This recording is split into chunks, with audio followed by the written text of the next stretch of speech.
Welcome to this special episode of OTC. It's an absolute pleasure to welcome one of our own, Miguel Delaney of The Independent, into the mix because he's come out with a new book. States of Play, it's called, Miguel. It's How Sports Washing Took Over Football is the subtitle. For those who don't know, what is sports washing? Well, funnily, it's on the cover of the book, and by the second chapter of the book, I'm deconstructing the word and saying it's not fit for purpose. And also, I suppose, the book, to be fair, sports washing is the initial hook, but you can't talk about sports washing without talking about where football is. So, I mean, really, the book has almost become a modern history of the game and how it's been transformed by three main forces: geopolitics, with a lot of that centred in the Gulf, and I suppose that's where the sports washing angle really comes in. The economic model that football embraced, which is a very Western form of capitalism, and also the game's own failures. And it's from that sports washing, or at least the concept that sports washing seeks to describe, has had such effect. So, I mean, obviously for the book I spoke to, really hundreds of people for it. But for that specific issue, I spoke to all sorts of people from geopolitics, charities, human rights groups, people who've worked in the Gulf or other autocracies. And I suppose it managed to distill the description into, actually, because this is worth saying. I mean, if you think about even the word sports washing, like it's almost become useful shorthand for something that is actually quite difficult to sum up in a word. I mean, we're talking about hard and soft sports power, and even the way the use of the word wash in there, that it's become quite a light word. Obviously, it comes from phrases like greenwashing. It's the implication that a lot of people who use sport in this way want to clean or obscure, whereas actually, I mean, this is one of the issues. A lot of those who would practice what's called sports washing aren't interested in cleaning or obscuring anything at all. They realise that there's other aspects to this or other tactics. So I suppose I managed to distill it into, it is really like it's the political use of sport, in this case football, by autocratic states, and it is states of immense means. That's absolutely key, because that means they can do an awful lot for the purpose of normalising those states to perpetuate their structure, which brings in all sorts of angles. So when I talk about this, one of the most common responses you get, say, is, "Oh, it's nothing. There's nothing malicious or malign about this, or nothing questionable. It's just diversification of the economy. That's what all these states are trying to do." But I think that's why the description is so important there, because even if you say that they're trying to, like states like Saudi Arabia or UAE or Qatar are trying to diversify the economy, well, what are they trying to diversify the economy for? They're doing it basically so the autocrats at the top of the states don't have to change anything, because obviously this is all about the future of oil, or fossil fuels and evolving world, and they're doing it because they're using sport because they don't want to give up power, and that obviously implicates. I mean, well, it implicates the game really in the way it's used, because you start to get into how, if we're talking about sustaining these state structures, you're talking about human rights questions. And I suppose even if you want to bring it down to a rudimentary form, like I've spoken about this a bit, but I think it's a useful example for people to kind of almost sum up what we're talking about. So at the moment, everyone can see what Saudi Arabia is doing with the World Cup 2034, the Saudi Pro League, boxing, golf, snooker, even tennis.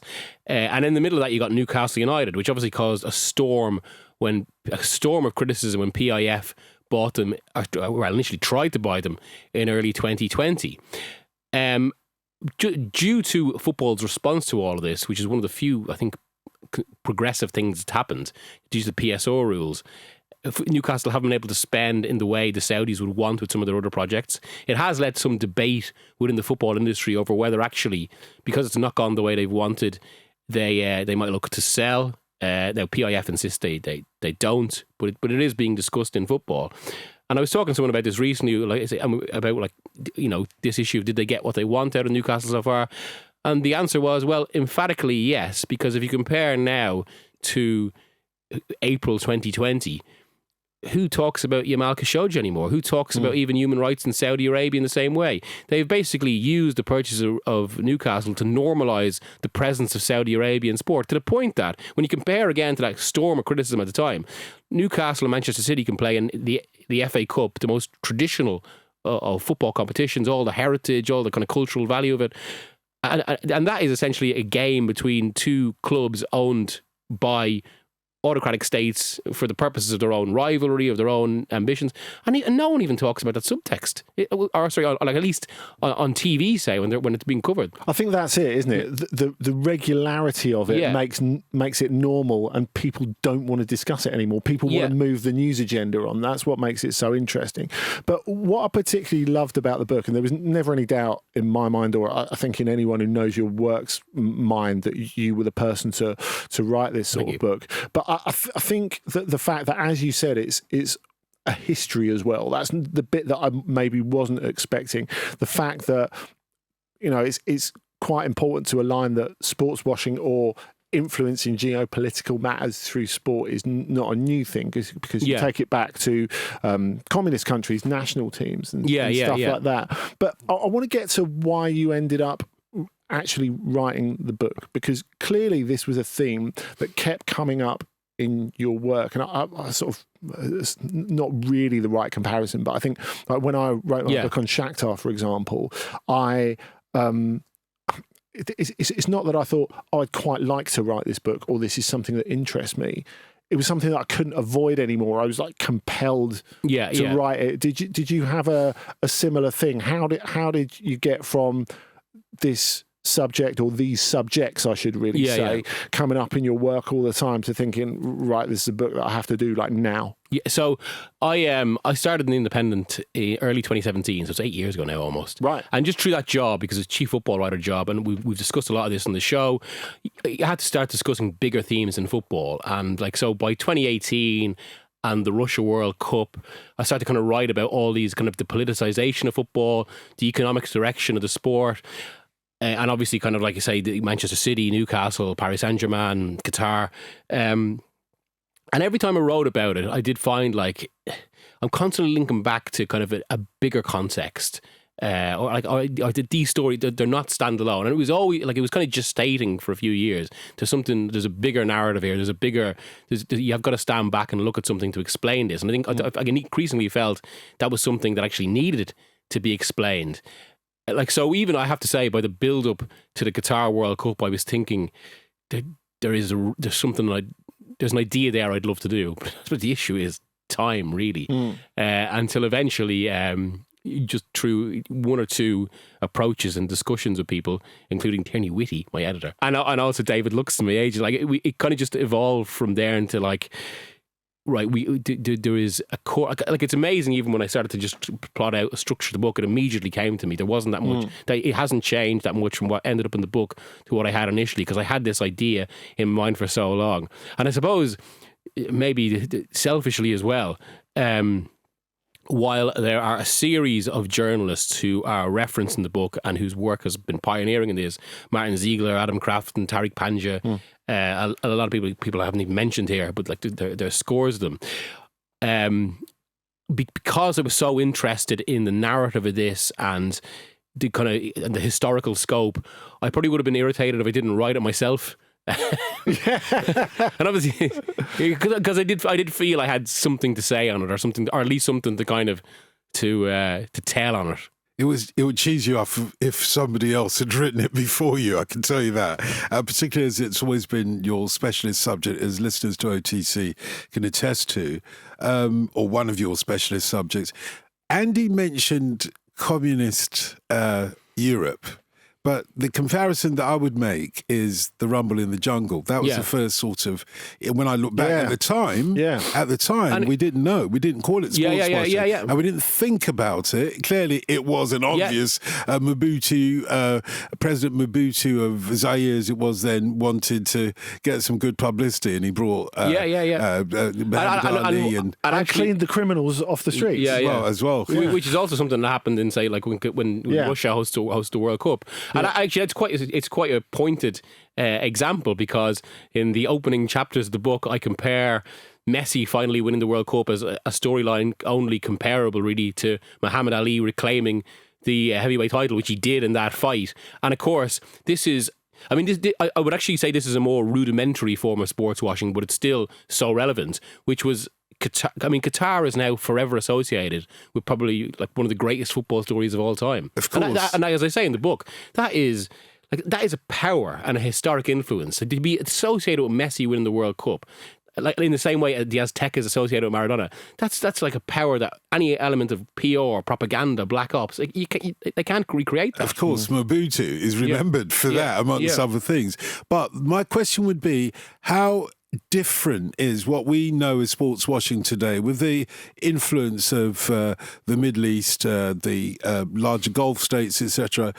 How different is that from the sports washing of 50 years ago that we saw in the Rumble in the Jungle? Well, I actually wouldn't say it's different. I'd say it's an evolution out of it. And I point in the book that all of this, it comes from, like, you can go back to the Colosseums. I mean, it's striking given that Gladiator 2's out now. But like that is, the Colosseums were the politicization of spectacle. So the politicization of sport, even if, well, that's... I mean, people cutting off each other's heads isn't necessarily sport, or whatever Paul Mescal does in it. And obviously that, that is something that's always been in human society. I think it takes probably a different form by the time of, say, two landmark events in the history of sports in that way, which are the 1934 World Cup held in Italy by Mussolini's state and Hitler's Olympics.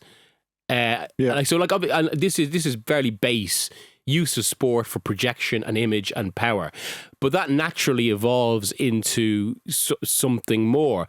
And I think it's striking that one of the reasons the Gulf has become such a centre for this is it's very specific to the politics of the Gulf and the regional rivalries. I mean, Russia has obviously been a huge force in this as well. I put in the book to how there's a fair argument that, well, it's beyond a fair argument really. I mean, the London Olympics in 2012, that could be construed as a form of sports washing. I mean, because one of the reasons they went to it, as I cite in the book, was because of the amount of how Britain's reputation had been damaged in the aftermath of the Iraq War. Obviously, there's a different dimension though when it comes from between liberal democracies and autocracies in terms of what states can do. But one of the reasons I suppose it became supercharged in the Emirates was because it was propelled by a very specific regional rivalry between like countries that have, primarily Saudi Arabia, UAE and Qatar, but there are other countries around there. They were themselves influenced by Russia. And of course that manifested into the Gulf blockade, and a direct factor in the Gulf blockade was Qatar winning the World Cup, partly because of basic jealousy from their neighbours, not least because Qatar had initially invited Saudi Arabia and UAE into their bid.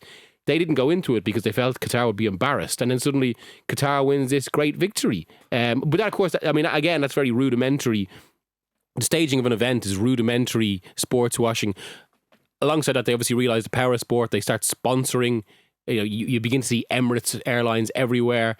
That naturally the next step from that is to own football clubs.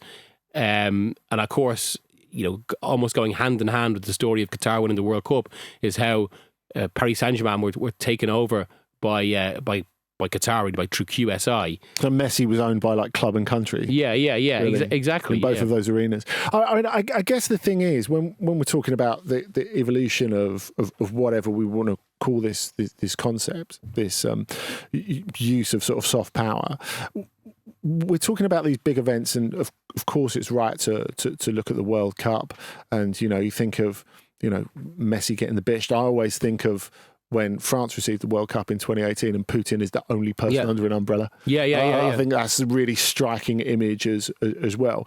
But here we're talking about exceptional events, events that get the attention of the whole world, whether they're particularly sports fans or not. But I guess the difference is when we're bringing it back to football and how this is affecting modern football and the balance of power in modern football. Club football is intrinsic in people's everyday lives. Absolutely. And that is why it's something so different. If we take it back to Russia, is the turning point, like Dotun says, of what we know as modern sports washing, Abramovich taking over Chelsea? And I guess that the side question to that is the fact that, I guess, how liberating is it in the book and now as journalists being able to actually talk about Abramovich? That's the remarkable thing. Look, Abramovich, that is an absolutely key moment, and it's so key that by the time that Abu Dhabi are buying Manchester City through Sheikh Mansour 5 years later. Abramovich is specifically mentioned in discussions and like what that did. I mean, yeah, and as you say, for 19 years, anytime we tried to write about Abramovich in relation to Putin, he would take legal action. You couldn't. And then suddenly, I mean, I go into this in the book, obviously, I suppose, as well. And we are talking about an ongoing tragedy with potentially huge repercussions for the world. But one of the consequences of the invasion of Ukraine has been that the sanctioning of Abramovich, which suddenly, and it was incredible how you could suddenly just lay out all this on the table. And even I cite in my own book, Catherine Belton's book, which I would also urge people to read, Putin's People, where she first floated the idea, and it was more than an idea, she did kind of reference people and quote sources, that Putin had directly instructed Abramovich to buy Chelsea. She was initially sued for that, but obviously once the sanctioning went up, that changed. I've got one of the original copies, thankfully. But also, what's really interesting that even if people still dispute that, when she's talking to people who talking to sources who explain this to her, they explain the idea behind this, which is so key, and it's something I use in the book to leap off from. Where the Russians say it was basically talking, or Putin's idea was, if you want to get to the heart of British society, well, there's the most obvious way, get to the heart of their culture, buy a football club. And that is something that's been replayed over and over. And I suppose there's really two very important points about this, I suppose, in terms of what we're here to talk about, I suppose, which is football itself. One is, I think, probably the deeper and actually more morally troubling issue, which is the political use of your club or your game. Which I mean, so we're going to talk about this, but like when I get backlash for writing about sort of stuff from fans of certain clubs or whatever, it's always presented as if it's like just being critical then for the point of being anti their club. I would actually honestly and genuinely see this as a pro club view, yes, no matter who it is, because I just think like the success isn't worth the same thing if the identity of your club is being used for something else. And that's what's absolutely key to this. It's the use of the sport. But also on the other side, it's not just about how your club is used. It's also about how your club can't win. Because, and this is where the story kind of spools out from sports washing, but also how sports washing was allowed to use football in the first place. Because it's about the kind of the political economy the sport has chosen, which, as I say in the book, is a freer and more open market than international banking. And what that does is, what's that done, especially in a world of the internet where you can get highlights at the touch of your fingertips, it's created this kind of constant concentration of resources to the point suddenly where you only have 12 clubs of global level, and of course they are 15 because 3 didn't do it. 12 of global level, and what do they do? Try and do a Super League. Yeah, I mean, I heard you talking about this on with the guys on Righty's House about the Bundesliga and how there's a sort of, I guess, a misunderstanding of what it's about. Certainly from the English side, about how their model has allowed Bayern Munich to dominate, which is not true at all. And it's also looking at it from sporting success is the only possible measure of the value of something, which is kind of what we've been trained to think in the way the last 20, 25 years have happened in English football. But I think getting to that point of how this, almost setting aside the moral side of it, the fact that this directly makes our football worse, that this directly affects competition on the field, and you can make this comparison with US sports where it's very hard to build a dynasty. You can't have an NBA team that wins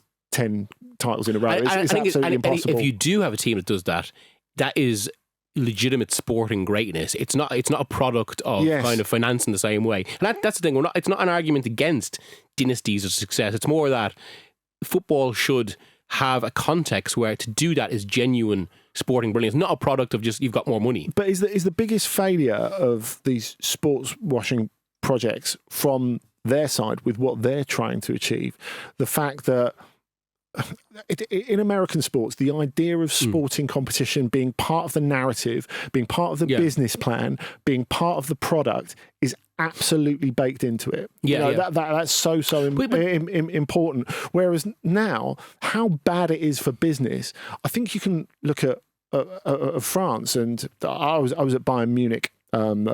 Seeing them play PSG in the Champions League recently, and you had the banners about Nasser El Khelaïfi and all the conflicts of interest. One of those biggest conflicts of interest, of course, has been how he represents a club owner and, of course, the rights holder one of the rights holders for the domestic TV market. Now, right at the beginning, when PSG took over, Jean-Michel Aulas, who's the president of Lyon at the time, said, look, if you want to make your product competitive, you need to lend us a couple of your players that can't get in the team. You need to loan us some players because we need a competitive league. And it seems like Al Khelaïfi and PSG have not heard this. And eventually you reach this point where the value of the domestic TV rights is worthless because people feel the competition is worthless. And also as an extension, if we're getting into kind of, I suppose, the philosophical aspect and what fans feel, also a league wins at PSG now means nothing. And that's the more you win, the less it means in that sense. But just to pick up on one point you made as well, you know, people talk about these things as if they're American ideas about kind of like competitive balance and all that. But I mean, at the very foundation of English football, one of the first things they realised, even if you look at this purely as a business, and the business is to put on competitive matches, well, they saw, I mean, sport left to its own devices won't produce competitive matches because you never know how it's going to go.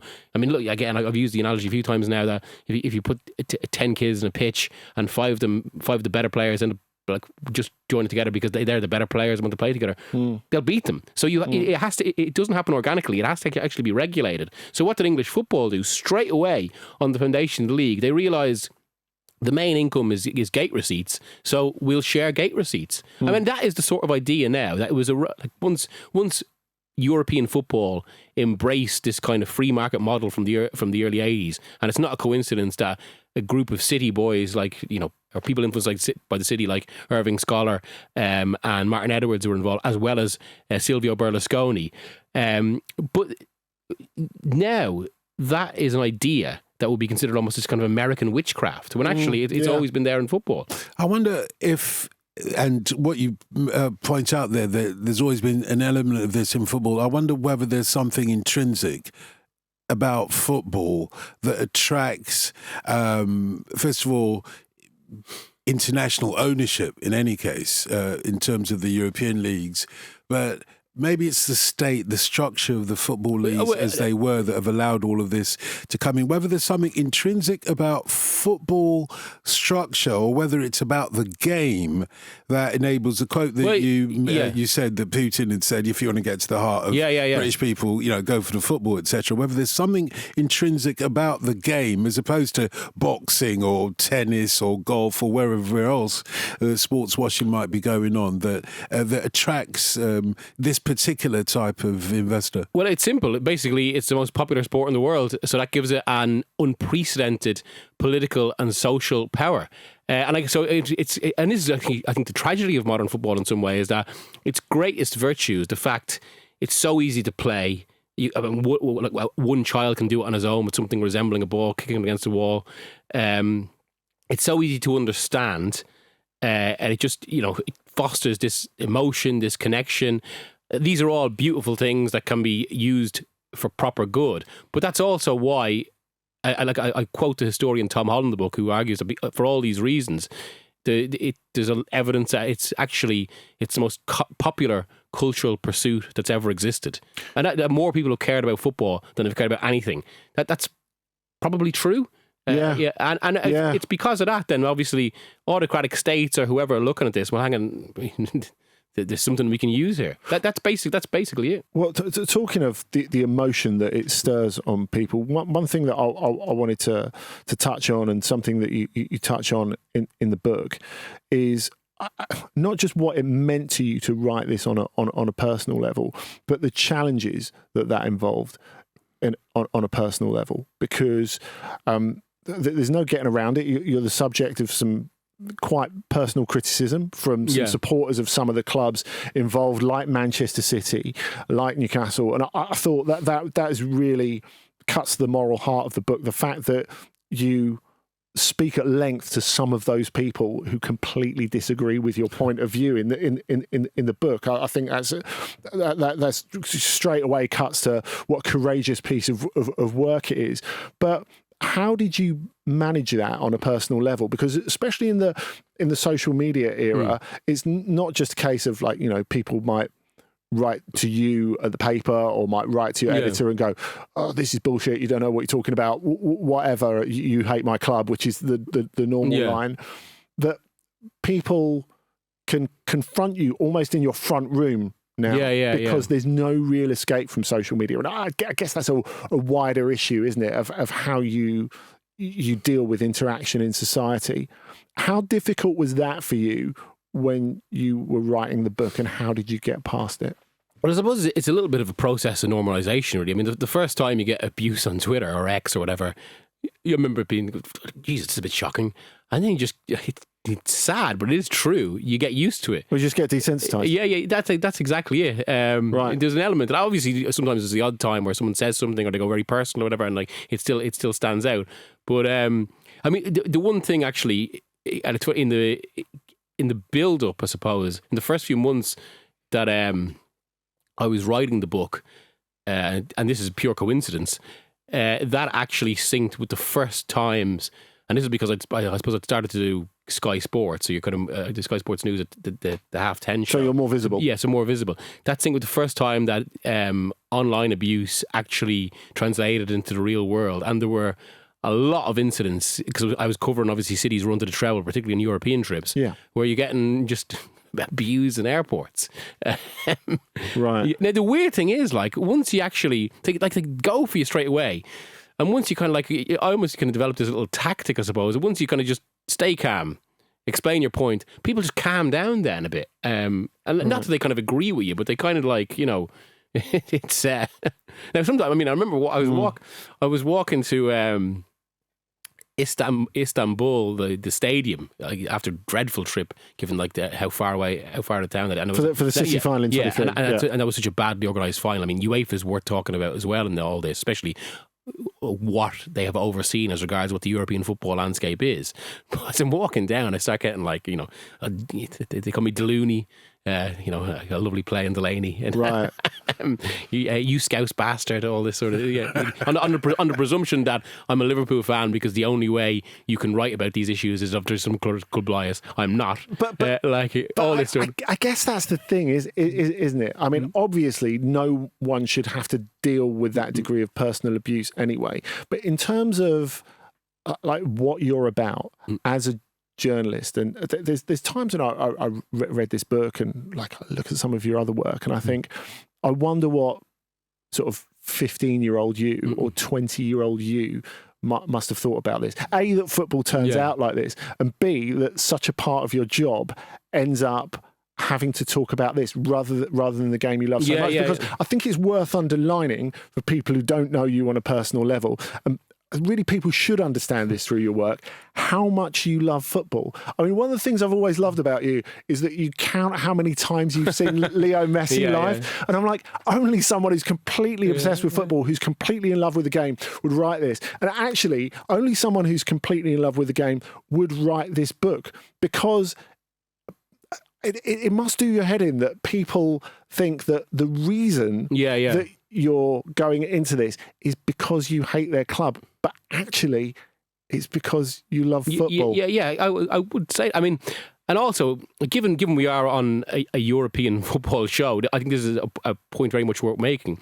One of the driving factors as well is what football has become. And look, part of this is doubtless nostalgia or the kind of memories of a child, but I think that's only part of it, because I think the overall moral and logical argument is much greater. But look, I grew up watching like being kind of completely transfixed by the Champions League in the 90s, by the history of the European Cup, going right into the 2000s when, like, obviously I started to get into my teens. I'm a student, I'm a teenager, and the memories are this aura about European football. There was a vitality to it, a variety, a health to it. That kind of, it was quite a beautiful thing, I suppose, that, a club from one of the historic great leagues like England could go to somewhere in Eastern Europe, and I suppose the main memory we have is like of great Dynamo Kiev teams, and they get a proper game. And like that spoke to the health of the sport. That was a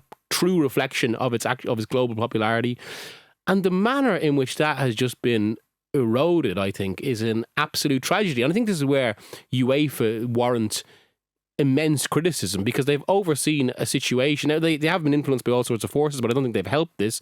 They've overseen a situation where, even though their main job, their main role is to safeguard the health of the European game, east of Munich, in terms of at least competing at the top level, and really kind of far below the top level, but east of Munich, it's become a kind of a football wasteland in that sense. Like we're talking about great clubs that just aren't allowed to be what they are purely because of the economic model the game has chosen, and that economic model has let in all these further complicating factors like states and private equity groups and all the rest of it. Look, it's clear that this is a history. I'm not sure if it's first and foremost a history, whether it's a political tome first, and whether or not the football has to come even before the history. But it's a history. It's a moment in time that we're talking about that you've captured in the book. I wonder how people will look back on this in years to come, whether this will be the norm. The states of play that we're talking about will be the norm right across the main leagues in Europe and the entire main leagues of Europe, or whether we'll look back and think, gosh, thank goodness we've dodged a bullet and we're past this stage. I think we are in an interesting moment in European football, because and I suppose I do make this point a bit in the book, that this is a process that's been going on for 40 years, really, since the early 80s. And something can't really go on that long without eventually hit some sort of inflection point. There's a backlash.